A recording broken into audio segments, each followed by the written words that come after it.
All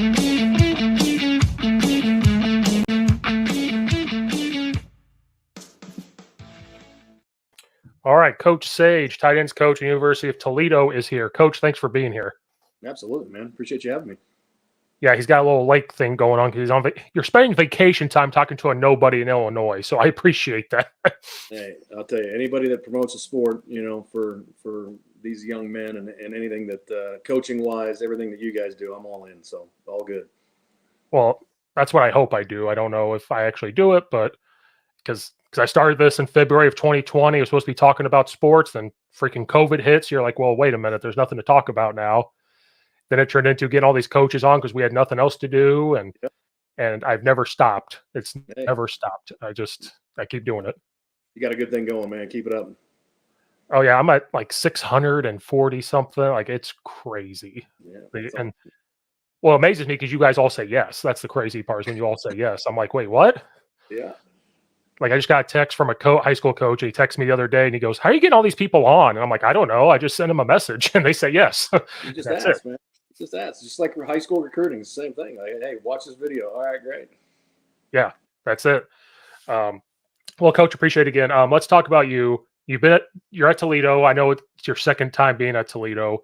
Yeah. You've had quite the coaching career. So let's talk about like the different stops, how you got into it, and how you are making your second pit stop here at Toledo. Yeah, I mean, you just want me to start from the beginning and go from there? Oh yeah, start. God created the heaven and earth. Let's start from there. Yeah, and so I finished my high school career in Sparks, Nevada, which is basically in Reno. And I knew I wanted to play college football.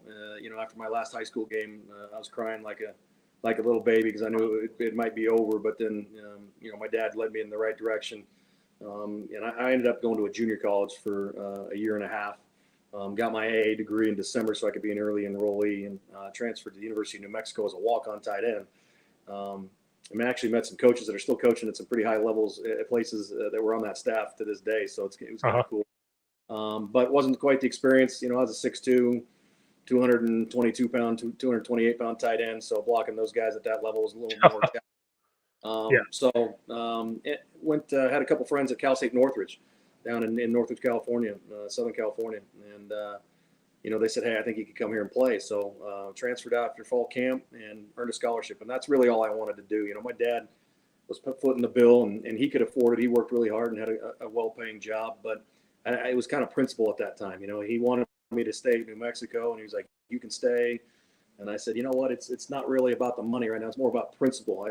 I thought I was a scholarship football player at that time. I'd worked really hard in strength and conditioning and worked really hard with personal trainers which at that time when I'm a little older now. So at that time wasn't really a thing. It was a thing, but not a thing like it is now, especially on social media.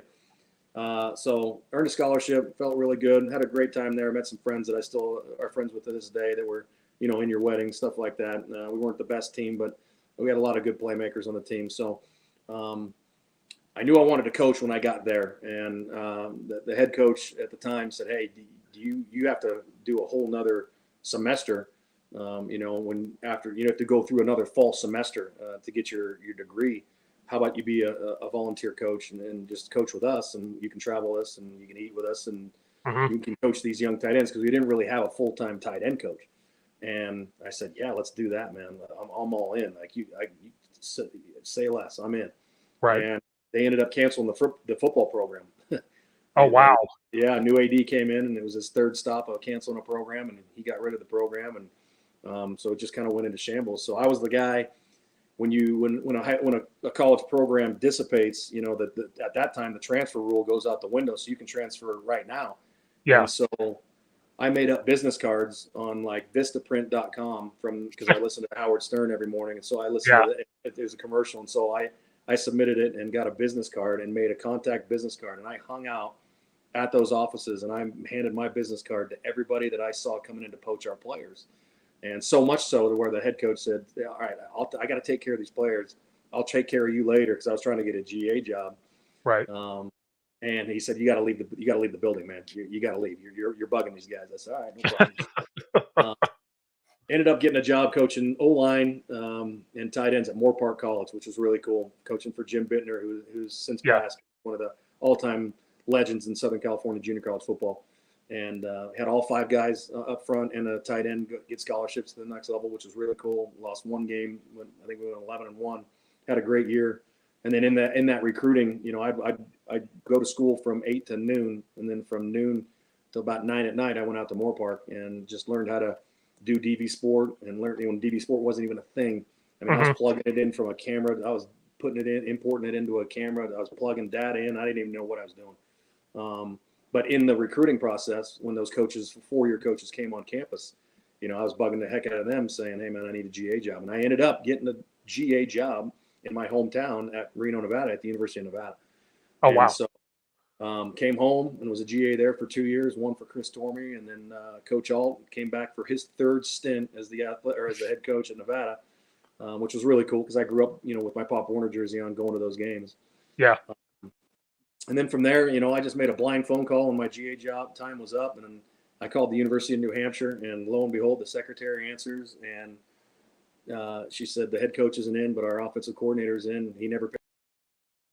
Well, what's his name? And she said, well, his name's Chip Kelly. And I said, okay, cool.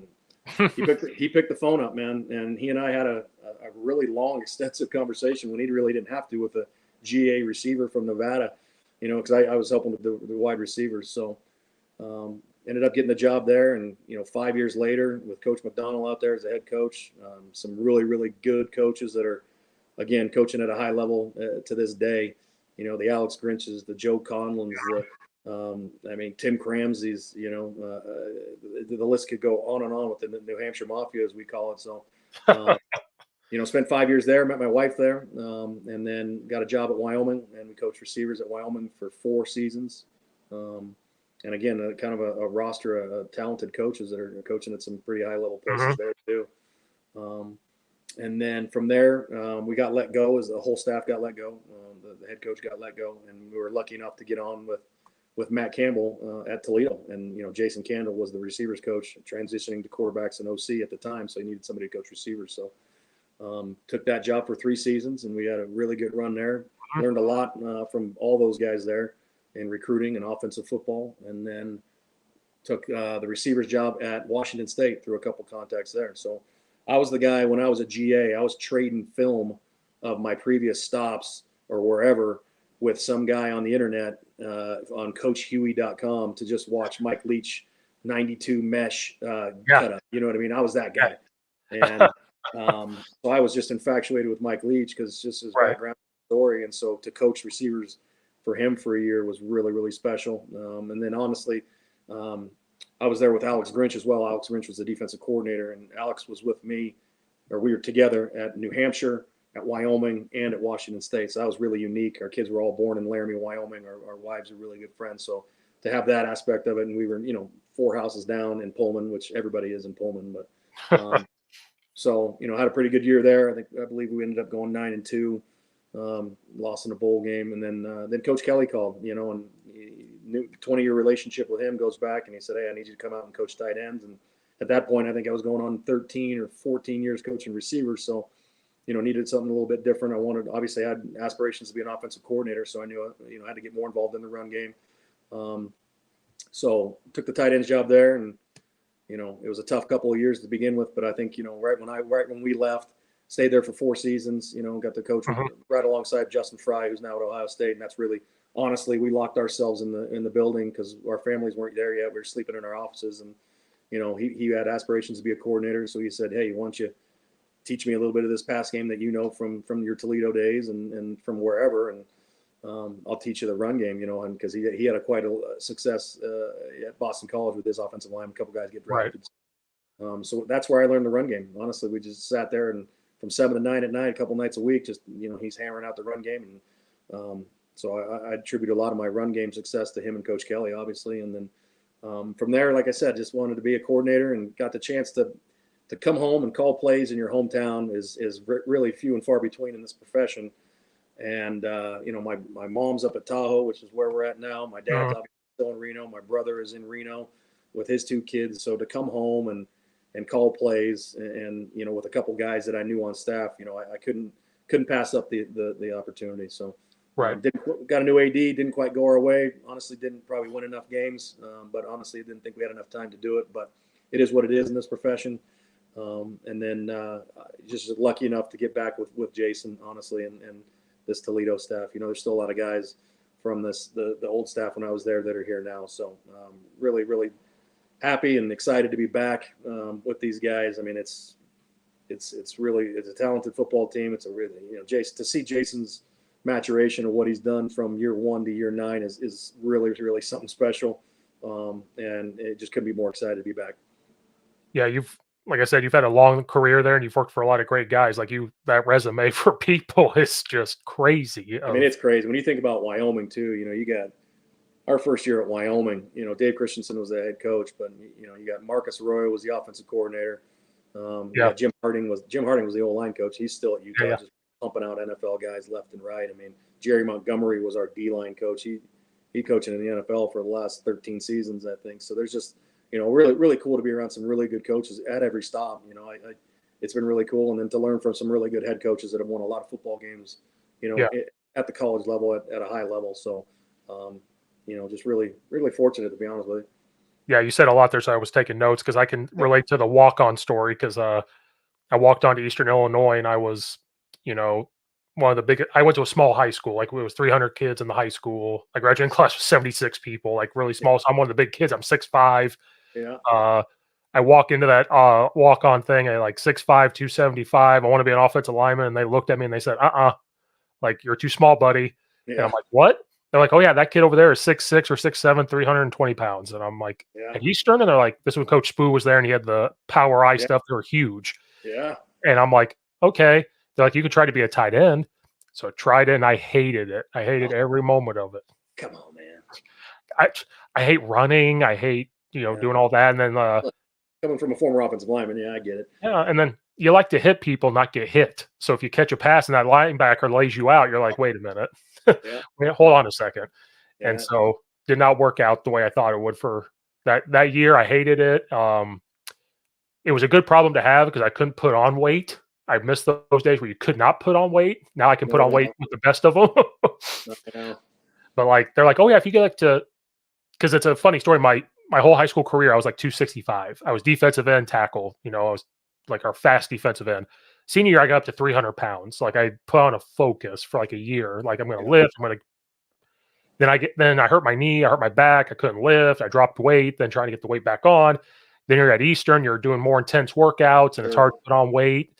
And so I did it for 1 year, and I said, you know what, that's enough, and just started coaching. I was like, that's it. Good for you, man. Because it got to the point to where football wasn't fun. Like you couldn't watch it on TV and enjoy it. So I was like, I need to stop and just coach high school football. And maybe one day it turns to college, maybe it doesn't.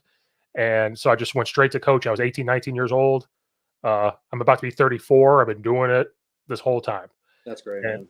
Great. Because I got a late jump and I didn't come from a football family. And I look back on it and some of these GA jobs that I interviewed for, I'm like, I'm almost embarrassed at the interview I gave, you know what I mean? Like just some of the stuff I was drawing up looking back in the day, like, oh my gosh, like this guy's asking me questions I probably didn't know the answer to that, so, but that's good, man. Get started young and just you got a great career going. Oh yeah. And, at one point I was like, do I do the college thing? But I was like, I'll take the long route and do high school. And now I'm going to be 34. I'm like, that'll never happen. Like now you're at a point where I've been asked to do GA jobs from guys I've met. And I'm like, I don't know if I can live in a dorm, get paid $800 a month if I'm lucky. Like my football stipend is way more than what you'll pay me. And then, well, it could lead to other things. I'm like, oh, I know it could, but can I afford a lot of other stuff? Well, that's what I'm saying. Like it could lead to other stuff, or it might take me 6-7 years. And I'm going to be 41, 42. I'm married. I think my wife would kill me if I said, hey, like the Mike Leach story in his book, like, hey, I'm making $3,000. And she's like, oh, that's pretty good for a month. No, like $3,000. All year, yeah. Trust me, I was single, but when I took the New Hampshire job, I moved across the country for $10,000 coach receivers. Oh. So. And people say, you guys all make all this money and this and that. I'm like, hey, hold on. You'll eventually get there, but like starting out, it's not that. It's not doing that. Like I coached at East Aurora High School over here for a year. Then when I made the jump to Addison, my stipend went up $3,000-$4,000. And I'm like, yeah, here we go. Exactly right. Yeah. And I told my wife that. She goes, because I've coached at 7 high schools, and she goes, "You're leaving again?" And I'm like, "Hey, look though, like the stipend's going to be $3,000 or $4,000." And she goes, Yeah. "Oh, like more." And she goes, Yeah. "Oh, okay, but you better Okay. not leave again." Yeah. That's funny. Because I grew up by Champaign-Urbana, like in Central Okay. Illinois. Yeah. I guess that small town. Went to Eastern. It's not a huge town. She's Yeah. from the suburbs, so she got a job in Naperville. So in 2018, we moved up here, and I knew nobody. Like it's just a whole different world. So Yeah. that's why when I was jumping high schools, I had to volunteer. I had to Yeah. read. You have to like read and make a name for yourself. Get your foot in the door. Yeah. And what saved me was there's just like no O-line coaches and stuff. So they were like, "Wait a minute, you played O-line and you've coached it?" Yeah. And I've been an OC. I was an OC at like 23 years old, Yeah. and I'm like, "Yeah." They go, "You're hired," like Yeah. without question. Yeah, if you can be the OC and the O-line coach too at a young age, like and you're good, you know, if you're in high school, it makes all the difference in the world, man. Especially in the recruits and the kids, and you know, even if you don't have a bunch of like high level recruits, if you just get those guys playing, man, you can win games. Yeah, I don't know if I'm good, but that's the only way it's got my foot in the door has Yeah, been keep getting hired, like, so you're good. well, yeah, and I'm like, "Does nobody want to do O-line?" And they're like, "No," Not because yet. it's like one of the hardest ones, and I'm like, Right. "Okay." Yeah. And like now I'm the run game guy, so I'm involved with tight ends, Yeah. fullbacks, H-backs, and the O-line. So sometimes I'm watching 7 guys block Yeah. and trying to like coach it very quickly, or and the running backs, try to make sure the running backs do their job. And because Yeah. in high school, you might have a volunteer coach that's Sure. not there right when it starts, or he can't be there that day. So now it falls on us who are in the building. And so, which is Yeah. fine, but there's times I'm watching 8 guys do something. No doubt. And so this year I tried to switch. I'm like, "Hey, can I do wide receivers? Because I've been doing O-line for a few years now." And the head coach goes, "No, no, you got to stay there." You can't let a good O-line coach leave, man. That's the number one rule. Don't ever let him leave. It's like the guy we got at Toledo, Mike Leach. He's been there since day one with Yeah. Jason. He's been 9 years, man. You don't let him go. Yeah, no, he was because last year we had 4 senior offensive linemen and 1 junior, and I had guys starting for 2 years. Then we had a kid get hurt, just getting rolled up on, so we started a sophomore. So this year I have like 1 returning starter. So that's why I was kind of like, "Hey, can I go to the wide receivers?" He goes, "No, you're gonna have to work this year. You got some new guys coming up." I'm like, "Damn it! Yeah. All right, I'm gonna have to work." and so he because we brought another guy back that was going to do D line, and I'm like, "Hey, what if he just does O line? I do receivers. I'll even do D line for you. I'll do both." And he goes, "You're not getting out of this. Yeah. There's nothing." That makes sense. Sorry, enough about me. No, you're good. I just have to ask, what was it like working for Mike Leach? Because he was one of my favorite guys of all Yeah, I time. mean, everything you see is all true. The good, the bad, like whatever. It was all true. That's all I can say. I mean, it was insane. You know, I mean, it was. Yeah, I mean, he tell like funny stories. I get there and I do this kind of pseudo interview and show him a bunch of 4 verticals that we were really good at in my 3 years at Toledo. Yeah, And just the way we were running, and he was like, "Is this a cut up?" I'm like, "Yeah, it's a cut up of every time we threw 4 verticals against BYU." You know, and he's like, "Well, it's always the same game." I said, "Yeah, coach, we threw it 18 times, and against BYU, we completed like 13 of them." And he's like, "Huh." He's like, "So you guys really did throw the ball?" I'm like, "Yeah, we threw the heck out of the ball. Like we had a bunch of good players, but so he's just all right." And he's like, "Well, I'll tell you what, you're gonna get the job. You're hired, but I don't know if this is a PG show or not." But he's like, yeah. he goes, if you ever say 1 high or 2 high to the receivers, you're fucking fired." That's awesome.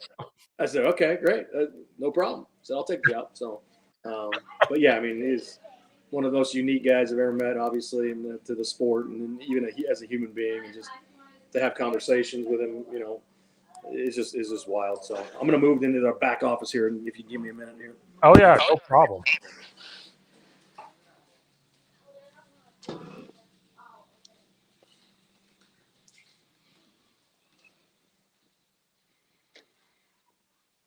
Everybody just got back from the lake. No problem.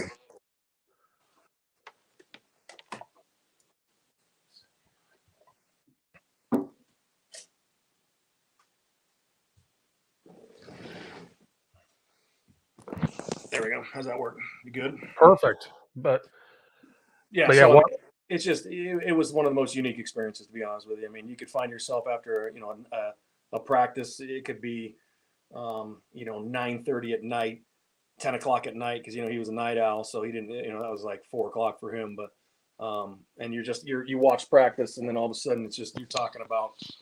You're talking about what's the famous Indian that he did a class on? You know what I mean? Like you're talking about ancient warfare, and you just find yourself talking about. You're like, oh man, I guess I didn't know that. Or Right. hell, one staff meeting we were in there, and he just goes, "Hold on, I got to take this," and he answers the phone mid staff meeting. He puts it on speaker, and it's Donald Trump. I think we're 6-0, 5-0, 6-0. We're going to play Cal on a Thursday night or something, and he's just Donald Trump's there. You guys are in good hands. You guys are ranked. Okay, I'm just like, what is going on right now? That's awesome. But yeah, everybody asks me all the time, and then because you either love them or you're just kind of like, yeah, whatever, and it's all true, man. It's really cool. So it was a great experience. Yeah, because a lot of high school coaches I knew, like they been watching the air raid since like Hal Mummy, so they went to Kentucky games. Yep. And a couple coaches had the opportunity to go watch him at Washington State for like the spring practices. Yeah. And so one of the things I asked, I was like, "So what did you learn?" And he's like, "Coach, like we were air raid, like true and true. So our practices were real simple." He goes, "I went to Mike Leach practice, left, called my assistant head coach, tear up every practice plan we've ever made because we're not simple enough." Like exactly. He thought he was simple enough. He's like, "We're not." Yeah. And like just tore it up. And I'm like, "Really?" And they go, "Oh yeah." Like you did the same thing every day. Like every day you were forced to do something every day. There was no practice plan. There really was. It was just the practice. Yeah. That's the way you practiced, it was the same thing every day. And that was the unique thing about his offense and his philosophy and his belief is you're just going to run it 1,000 times till you run it right and you can't run it wrong. And, right. And then to his credit, you look at guys that are considered air raid now, I don't think they are. People are like, oh, Lincoln Riley, he's air raid. He may call it the same stuff, but it's completely different. Coach Leach not going to run the football unless he was told to by his O-line coach. Right. And the ones when I was there, we didn't really run. We had pretty good pass. I think we ended up first in the country in passing offense. So we weren't trying to run the ball much, but it was just day in and day out, simplistic. Those stories of running 4 verticals on day one is absolutely true. Mm-hmm. Today's a 6 day. And then some days you come in and be like, all right, we're just going to have a 6 day. And you just run 6 all day. Like it don't matter. And these receivers, and this is, right when GPSs were coming in vogue. And, some of those numbers were off the charts, but he don't care. So it was crazy. It was a fun year. We won a lot of games, and it was just it was once in a lifetime experience. Yeah. I sort of kind of could have had the opportunity to go down to Mississippi State when he was there and like watch spring practice. A lot of coaches were like, "Hey, let's road trip, let's go." And I'm like trying to figure it out. And then we ended up not going. And then he passed away. And I'm like, I missed that opportunity. Like that could have been a once in a lifetime. Yeah. And life got in the way, something. Just to go, like sit in there. We'd have high school coaches in there all the time. And, you're sitting there and is he always like he's always like that, and he was like it with somebody famous, or he was like it with, a visiting high school coach. He was, and you have a 2-hour, 4-hour conversation with you, or 20-minute conversation. It don't matter. Like he was like that with everybody, and that was, he was unique on the field, obviously, for what he did and when he revolutionized college football and the way him and Coach Mummy did it. Mm-hmm. And especially them, they stuck to the true air raid. You know what I mean? Like they weren't game planning like 1 high and 2 high. They were game planning cover. They were game planning space and grass and. Mm-hmm. Covering the field and covering your best guys, and but the way they did it was just really, really unique, man. Oh yeah, and like I've talked to Matt Mummy, he was on here, and I asked him the question like, "What's true air raid?" Because I didn't know. I'm like, because you see it all the time. Like we run air raid, and he basically explained it to me as, is it your philosophy of finding the open spot? And it could be whatever you want. You don't have to run mesh like his dad or Mike. You could run it however you want, but are you finding and teaching it this way? And then I said, but Matt, you run the football. You did it at Nevada. You do it at, Colorado State. And he goes, yeah, well, my dad gave me permission because he's starting to run the football and stuff like that. And like, well, we can't be dumb. Like if they're going to have a 5-man box, I got to hand the ball off, And I'm like, okay, so you adapted. He goes, oh yeah, like we're pistol, we're going to run the ball, but it's going to lead to open passes, and I'm not changing that part of it. And I was like, okay. Sure. So we do the same thing. We have some air raid concepts, but like ROC wants to run the football. Yeah. And so I'm like, so we're not true air raid. We just have the concepts. He goes, yeah, yeah, yeah, yeah. And I'm like, okay. But he still ROC and still says, oh, if it's a 1 high or 2 high, do this. So I may go back to him and say, no, no, we can't say that ever again. Yeah, I mean, if you're going true Mike Leach, you can't. But the guys that have kind of took it and ran with it, like Lincoln Riley, obviously, he's teaching, I'm sure, 1 high, 2 high, full field, and then obviously he's taking the GT counter to the next level. So, Oh yeah, that's something that Coach Leach would never do. We were running no. zone one way, and then honestly, when Mason Miller got there the year after I left, and Mason got there, I thought what he did with Coach Leach was really cool. He got back to the 0-point system, which, the funny story goes is, well, I got this cool way to do this 0-point system. And he's like, oh, great. Where'd you learn? He's like, well, you taught me when I was at Valdosta. He's like, I did? He's like, yeah, of course I did. Like, so it's kind of a funny story, but then, I think they went, the year I think they went from double-digit sacks to single-digit sacks, Mhm. and then they ran the heck out of the ball, pretty well the next year, which was really cool. And of course we had to play them, but we ended up coming back and beating. It was that late crazy Oh 63 yeah, yeah. one game. So, but I thought he did a heck of a job when he went back there. So Oh yeah. And yeah, I just had to ask that because Mike Leach, I think, was everybody's favorite. Like you said, you loved him or hate him, and all of us high school coaches loved him. So we yeah, always like our head coach didn't really pay attention to him that much. So I just tell him stories that I've yeah, watched on TV or asked people, and I'm like, this is hilarious. Like I just love it. yeah. Um, so then like you worked with like Chip Kelly. People think his offense is very complex. Is it very complex, or is it still very simple and just disguising it? Yeah, it's keep it simple. You know what I mean? But I will say that when I rejoined him at UCLA, all of our install tape was his NFL stuff, Okay.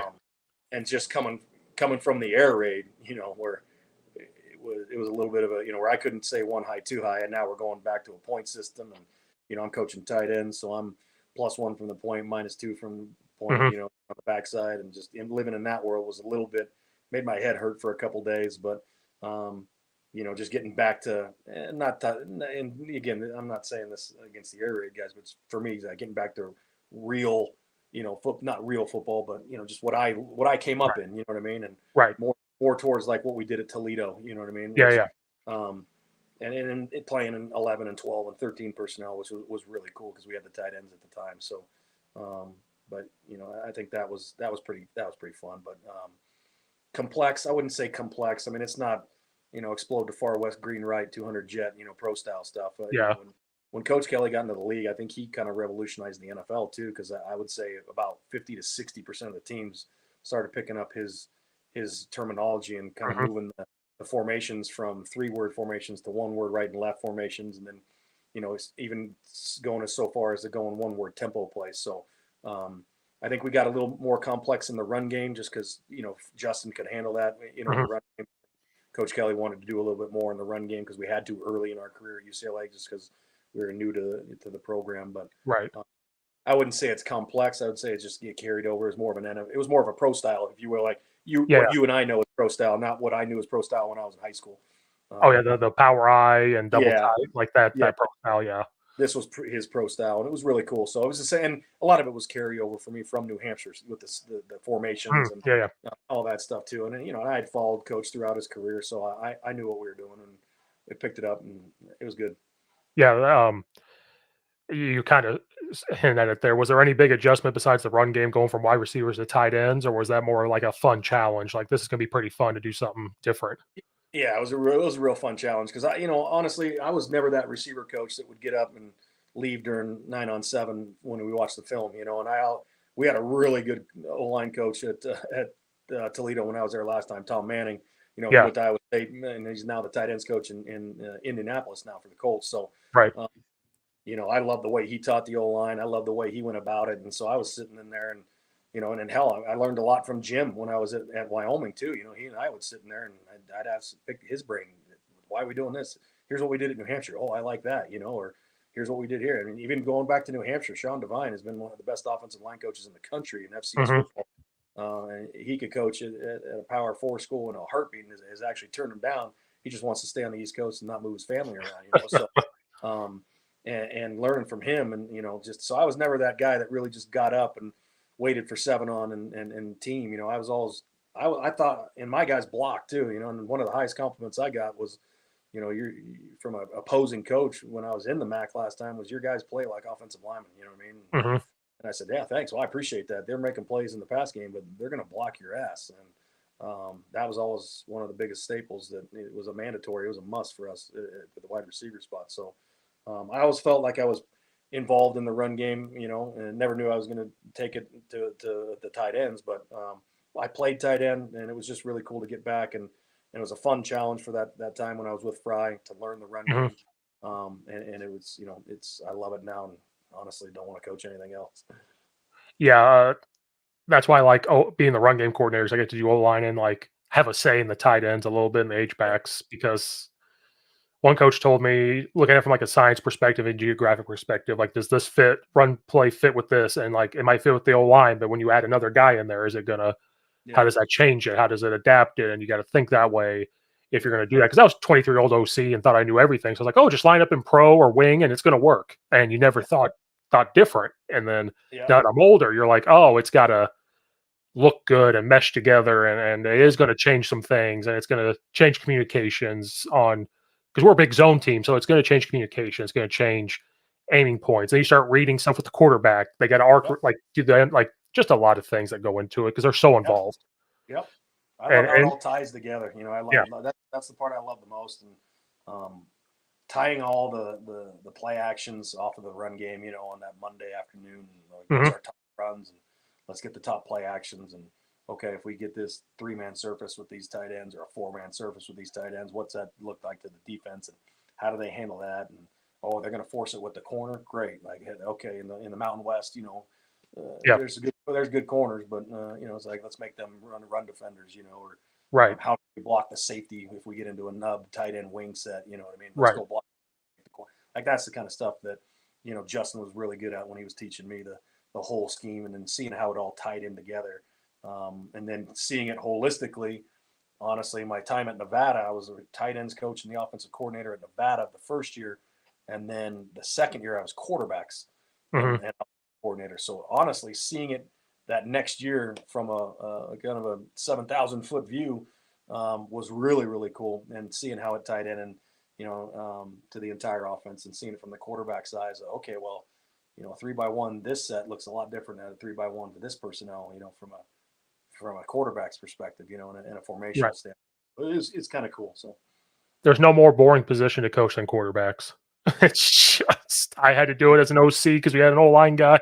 Yeah. First year was fun. I was like, this is new, coaching quarterbacks. And the second year I walk out there, I go, we got to work on footwork and throwing the football and all this stuff. And then my eyes would peek over to like the tight ends and linemen blocking. I'm like, can I just go down there?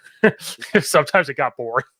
You guys got just as much Indy because you got those special teams periods. Like, usually the O-line is off doing Indy during special teams. Quarterbacks are off doing Indy during special teams, at least at the college level. I know you guys got to play those guys both ways, and sometimes if you guys got to go O&D days, but usually in college, the quarterbacks and the O-line get a ton of Indy time. Tight ends get 5 minutes of Indy, and you got to run and pass, and you get 5 minutes of Indy. It's crazy.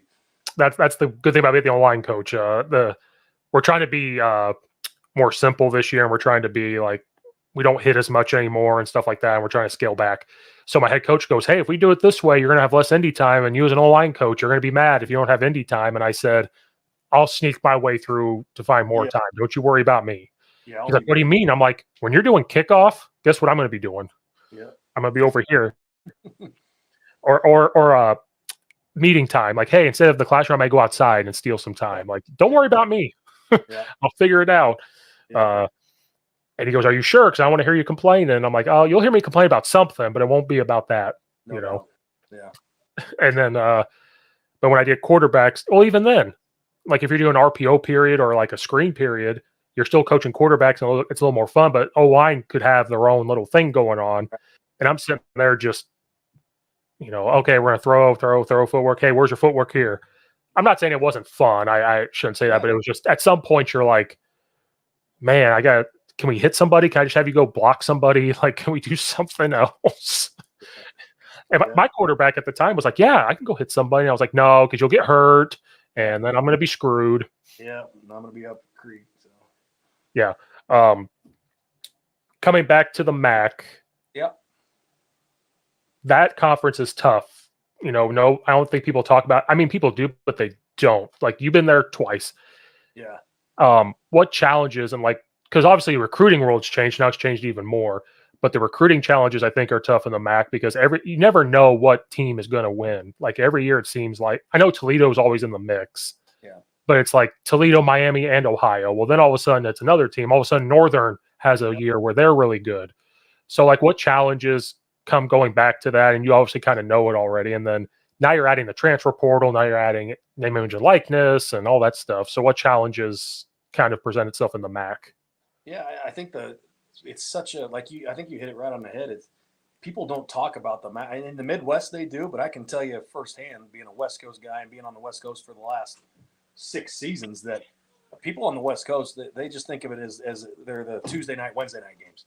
Yeah, that's it. Like, oh, that's cool because it comes on at 4:30 and it's great, and I can especially if you're college, because I was that guy. I'd get out of practice on Thursday, I go straight to home. I'm watching Kent State and Ohio. It was the greatest thing on earth, man. But I really don't think it gets enough love out on the West Coast because it is a unbelievable football league, and there's unbelievable coaches and there's really good players. But I think the thing that remains constant, and even though the landscape of college football has changed, I do believe you're still worried about getting picked off by the Power Four guys. I mean, that's still your biggest challenge in MAC recruiting. And for Jason to Coach Cannell to have I believe he's had the number one recruiting class in the MAC 7 of the last 8 or 9 years. With the changes in landscape and college football, like it's pretty impressive, and it's been kind of his blueprint since day one when he was there, and I was with him. So that hasn't changed, and the thing that has changed, I believe, in at least Coach Cannell's philosophy is, he's really putting a premium on good players that he has all along, but he's putting a premium on character. I think that's the thing that really stands out to me in coming back. You look at a lot of the guys that have come through Toledo as head coaches before. They've gone on to bigger jobs, but they never played in a conference championship. And Jason's played in 3 of them. So I think it's really unique, and it speaks volumes to the way he's recruited and the type of player and the type of character player that he's recruited. I think every year he keeps breaking the GPA team record. And that's again goes along with his philosophy in recruiting. But I think the challenge remains the same. I think you just got to, and it's not just Toledo. It's the higher level MAC schools that have traditionally been good. You're just worried about Purdue losing a guy, or you're worried about Kentucky losing a guy 3 days before signing day. And we used to always joke, but like we feel like they just get on whoever's Toledo has committed on their commitment list. They just go down to that they just let's get him, and they just pluck him. So and I know Northern. I know Bowling Green's doing a decent job lately. Obviously, I haven't been following them too much, but they've had some pretty close contested games with Toledo, and I know they made some bowl games. So, but you look at Ohio, what they've done on a pretty good clip. Like it's got to be the same thing for those guys. So, and it's frustrating, but it's also part of the game, and just kind of that's the thing. Like, all right, let's hold on to this guy. Let's recruit these kids hard, and let's stay on them. It's not over when they commit, especially now, and you guys know that. But I think the challenge remains the same it was back when I was there before. Right. It's just just hold on to your guys and not getting poached by the power schools. Right, because it seems like you said not a lot of coaches do leave the MAC. It seems like when you look at the consistent. Now some do, obviously, like you moved on and other people do move on. But like I become friends with Coach Rudolph at Ohio. He's been there for a while. All those coaches have been there for a while. Miami of Ohio's DC went to Addison Trail, and ROC went to high school with them, so they're friends. And when jobs open up, I always look at him and say, "Hey, is Bill going to go after this job?" And he's like, he kind of likes it where he's at because it's consistent. His family's there, and so he's like he makes a good living and like didn't leave. Like his name got thrown around.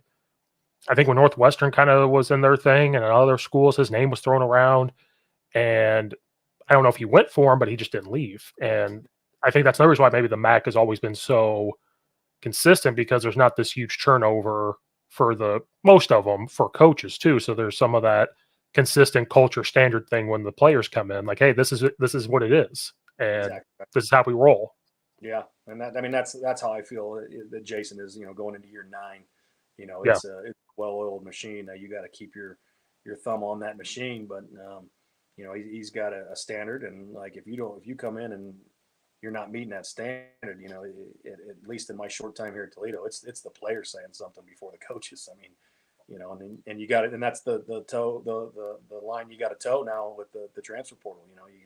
You got a couple months to bring in a kid from a Power 5 school or Power 4 school, excuse me, and how's he going to mesh in the locker room? Well, if you have a faulty culture or a suspect culture, then I don't know how fast that kid's going to get integrated. But if you have a culture that is just relentless and being what they want to be, and they already know the standard that it needs to be set on and off the field, then I think you can get those transfers that come in from either Power 4 schools or even from the lower levels. You know what I mean? Hey, I'm going up. So, but I had all these offers. Well, that's great, but that's not how we do things. You know what I mean? This is how we do it. And I think it kind of speaks volumes, again, what he's done in the last 8 seasons. Well, because I think it was last year Toledo came to Illinois, because obviously I'm an Illinois fan, and that was a super close game. I'm sitting there. There was.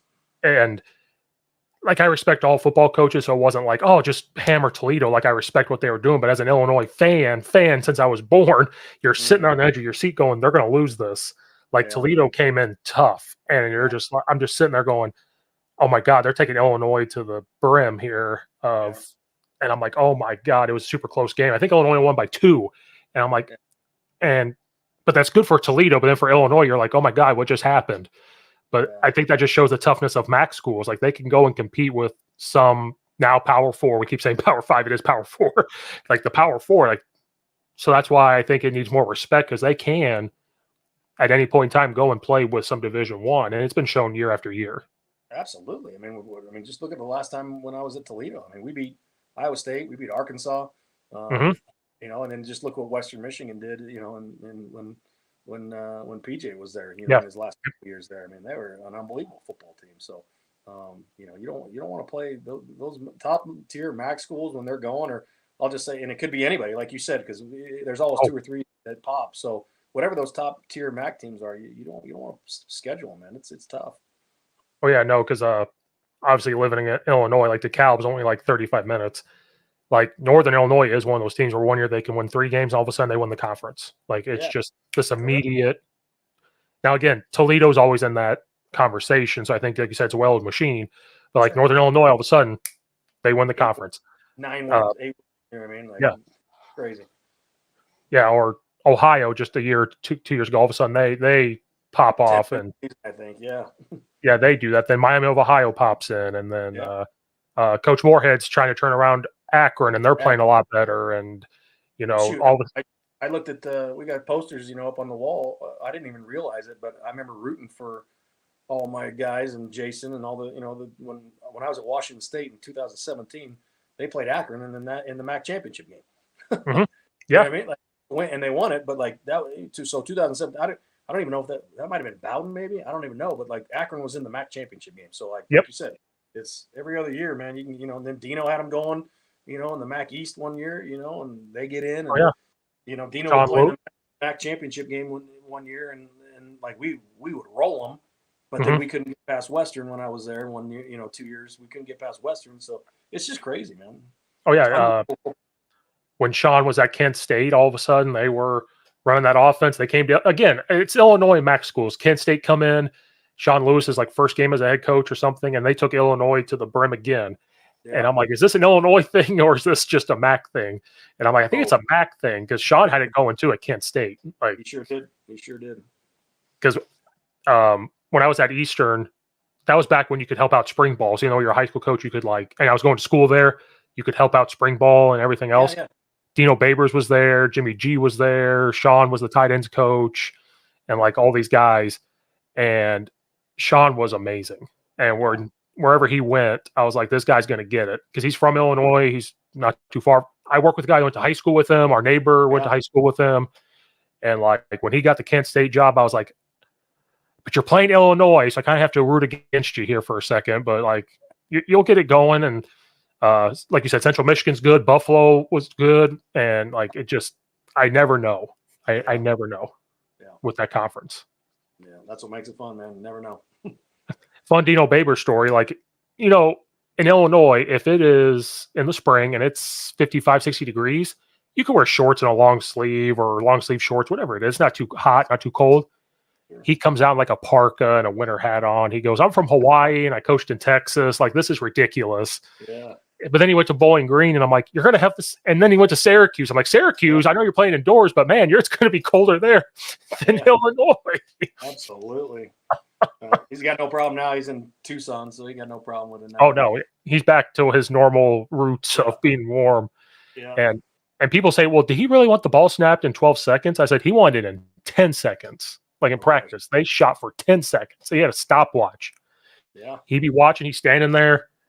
And I think one practice, it was like 14 seconds, 15 seconds, 13 seconds. And he blew the whistle and he freaked out and yelling at Jimmy and all of them, like, we got to move. Like, it was the best freak out. Yeah. But like, they're like, was it true how fast they were moving? I was like, oh, yeah. And I said, practice were efficient. They had to move around quick. They wanted to move that ball as quick as they could. And then they're like, wasn't it a complex offense? I said, no, it was like power right, power left, inside zone, bubble screen, and all of a sudden deep ball. Like, it wasn't anything crazy. Protecting shots, yeah. And that's what they did at Colorado. I thought he did a good job at Colorado for what they had, too. It looked just like their version of their offense in year one of his offense. So he'll do good things at San Diego State. Oh, yeah, for sure. And then Coach O'Boyle was his O-line coach. He's O-line coach at Northwestern now, which is super exciting. And I'm trying to get him on here, but he just does not answer me. He just because he was at he was in the MAC too. He was at Kent State. Yeah, he was. Yeah, he was a good O-line coach there, and that's the thing. I know I don't mean to stay on the MAC, but there is a ton of good tight ends, O-line, and wide receiver coaches in the MAC. I don't know what it is, but you guys all swarm there. Like, some of the best coaches in those positions are in the MAC. Because then when they leave and go to other places, they just position coaches. They just boom in other places. Yeah. So I don't know what it is. Maybe I need to go coach in the MAC. I'll go GA and go coach. I don't know. Yeah, who knows? I mean, it's never too late. No. Well, it might be. Wife wants to buy a house and stuff, so I don't know if $800 a month is going to buy a house.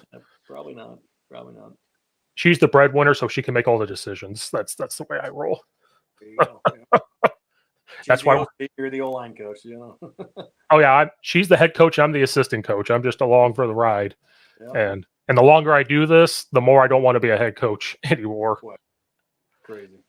Because in high school, it's changed. Name, image, and likeness is slowly creeping its way into high school. It's kind of a thing now. Sure is. What you guys are dealing with the transfer portal, we're kind of dealing with, because now you got kids saying, well, I'm just going to go to this high school. Well, I'm just going to go to this high school. And now, and I tell these kids, like, when I was a kid and I went up to my parents and said, I want to go to this school, let's move, they would have laughed and smacked me upside the head. Well, now the parents are leading the charge. Oh, yeah. Like, we've got kids saying, oh, yeah, my senior year, I'm going to leave and go to this school. And I'm like, well, you're a sophomore, junior. Like, what do you mean? Yep. Your parents are just going to move? Like, that's what in LA when we were there, it was, I think the first year was 18. We got to UCLA to 18. And they just changed the rule, and they open enrolled everything. So it was just a free for all. It was CIF said you can do whatever you want. So it was guys going to Bosco, Modern Day, I'm transferring here. I'm not getting enough playing time here. I'm going to, especially the quarterbacks, that's always the big thing in California high school football. All right, well, who's going to have a new quarterback next year? Well, he didn't play enough at Bonita High School, so he's going to go over to La Mirada. Like, okay. I mean, it's worse than, honestly, it's worse than the transfer portal. Oh, yeah. Illinois will not do that. I don't think they'll ever say I don't think it's inching its way forward, but I think it got passed and then kind of got denied. They passed to where if I had a son that was like 16 years old and he was going to a different high school, if I work at a different high school, he can now come to that high school. Yeah. So I don't know if we're inching our way to like open go wherever, but it's just shocking that we have seen parents, not at our school necessarily, but other schools, the parents literally will move just to get them to go to a different school because they don't like they want to win. Like, oh, we want to win. And then we deal with Catholic schools, like, oh, they have a 40-mile radius that they can get kids. And so that's kind of the other thing. And we've seen that too, where kids will go to public school for 3 years and their last year parents save up the money for 1 year. Yeah. And then they go. Wow, like when I drive to work, I see 2 minibuses of Catholic schools just driving into town to pick kids up. And you're like, like I know plenty of Catholic schools that do things the right way, so I can't be mad at them. But Yeah. there's some alumni that do the shady stuff. Yeah. And here you are just trying to make the two move-ins work with the guys that moved out. You know what I mean? Like you're just like, I get it, man. It's a struggle. And winning cures all. So that's kind of, Sure. you know, we went 6-3, made the playoffs for the first time in the school since 2014. So it was like now we got a Catholic school kid that transferred in. All of a sudden we were like, wait a minute, we made the playoffs one time and already we have a kid coming. So it's like if you could keep it going, maybe then I joke all the time, like I wish we could recruit because I'd post on Twitter like, if you want to start, come here. Like I wish you could Yeah. do that, but we Yeah. get into huge trouble Yeah. if we did that. Um, but then you're seeing like you college guys deal with that too. Like Chip Kelly just left from being a head coach to an OC because I don't think he wanted to. You know better than me. It just seemed like he doesn't want to deal with that anymore. He just wants to coach. It's becoming a lot more prevalent. I mean, I just saw yesterday Washington's head baseball coach is going to be the pitching coach at Texas A&M. Oh yeah, It's yeah. not just football. I mean, and you're seeing it in basketball. You're seeing it in baseball. They're until they can get somebody that can change the rules and make it a uniform deal and kind of. I'm all for these guys getting paid for everything Oh yeah. they bring in, but like there's got to be some sort of, I don't even know, and I don't have a ton of good answers right now because this isn't a long enough show, but they got to do something to change it and regulate it and make it what it was again, and while keeping the benefits of the student athlete, and taking care of the student athlete in the way that they can be compensated without ruining the profession of college coaching. But there's always somebody that's going to take that job. But, Hmm. you're gonna limit the people that really want to go after those at a certain point in your life, and that's what it is for some of these guys that you're seeing that are just leaving high profile head jobs to be an assistant coach because you just don't want to deal with that anymore. And I don't blame them, and it is what it is at this point. I can fix the transfer portal thing in 1 minute and 60 seconds. I can fix it in 60 seconds. I think everybody is allowed one free transfer to go wherever they want because I think they're the right to. Like if family comes up, someone with family comes up, maybe they are there for 2 years and it's just not going the way they want, they get one free one. They get a second one if the head coach leaves because I think it's fair if coaches can leave, they could do it. Sure. I fixed it in 30 seconds. I'm like, that part, cool. The money stuff, I'm too stupid to figure out that part. But like, that's really where it lies. I mean, I do believe the transfer portal can be a good thing for all the reasons that you just said. I agree with you. It is. It's a straight up, NIL, but just being used in recruiting. Like you come here and get $250,000. Like I just don't. That's the part where it's like you can't get in with a good recruit for less than $250,000. Like I mean, that's where it's a little much and it needs to be regulated. If you want to post on Instagram or hell, you see Caitlin Clark was doing State Farm commercials. That's unbelievable. That's awesome. yeah, that's awesome. That's what it should be. And if they can do it, great. I'm all for that and getting these guys paid and revenue and all this stuff. But there's got to be a better way. And I hope like you said, I hope somebody smarter than us is working on that as we speak because it's just kind of taken away from the luster of college football. It's still going to be a great product and people are going to watch and I'm going to work and I'm going to watch every chance I get. But it's just there's got to be a way to fix it. And I hope they do. I think they will. I think, it kind of blew up during COVID and I think everybody was just minds all over the place during COVID. And so maybe they we're saying that in high schools, like there's a lot of setbacks in high school, like punishment of kids, rules and all that stuff. It'll come back.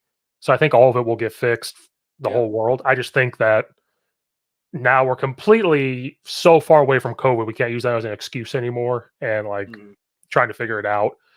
But like, I also think ESPN and all them blow it up. I mean, it is crazy, but I think they just blow it up to where it looks more crazy than what it is. I agree. But I also think, like we said before we recorded, I think more pressure gets put on you guys and extra work it's like the windows, the recruiting windows, all that's got to be adapted to.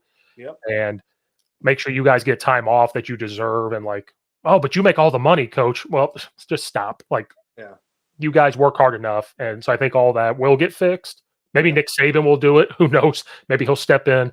But, I had a tweet all loaded up and I thought better of it, but I had Nick Saban. I had David Shaw, and I had Cutcliffe, and I was going Yep. to just say, hey, get these three guys to save college football. You know what I mean? Like, just get those. Those are all three brilliant minds that have done a really good job in college football and in all different aspects too. And geographic, you got the country pretty much covered. If you want to get a Midwest guy and throw him in there, maybe like at the time maybe like a Pat Fitzgerald or something if he didn't have the stuff going on at Northwestern. But you get those four guys in a room and fix college football.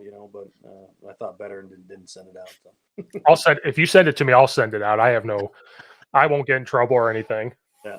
I'm a nobody. You're a college coach. You gotta be careful. I'm a nobody. I won't be doing that, but well, Coach, I appreciate you coming on here, spending a lot of time with me. And you're doing great things. Big fan. I'll be watching Toledo. Appreciate you coming on here. I appreciate it, man. Thanks for the time, man. Really do.